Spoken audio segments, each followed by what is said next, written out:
আমি একটা ভিডিওতে বলেছিলাম তোমরা সবাই আমাকে চ্যালেঞ্জ দাও, যেখানে আমার একটা সাবস্ক্রাইবার্স কমেন্ট করেছে পারলে পিকে শুয়ে শুয়ে 7টা কিল করে দেখাও। ওকে, ডোন্ট ওয়ারি গাইস, আমি তোমাদের সবার চ্যালেঞ্জে এক এক করে কমপ্লিট করব।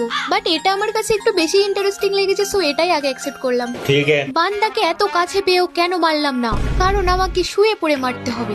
এতক্ষণ সে চুপচাপ দাঁড়িয়ে থাকলেও আমি তাকে টাচ করতেই লজ্জা পেয়ে পালিয়ে যাই, কারণ ওর মৃত্যু লেখা ছিল ওর হাতে আর ওর মৃত্যু লেখা ছিল আমার হাতে। তারপরে দেখি এক নরকের বিষাক্ত কীট পৃথিবীতে নেমে আসছে, যাকে আমি টমেটো কেচাপ মাখিয়ে নাক দিয়ে খেয়ে নিই। তোমাদের চ্যালেঞ্জ অনুযায়ী এখানে আরো 2-3টে কিল করে নিলাম। তারপর নিচে এসে পিকের পুরো হাভেলিটাই সাফ করে দিই মুছে মুছে।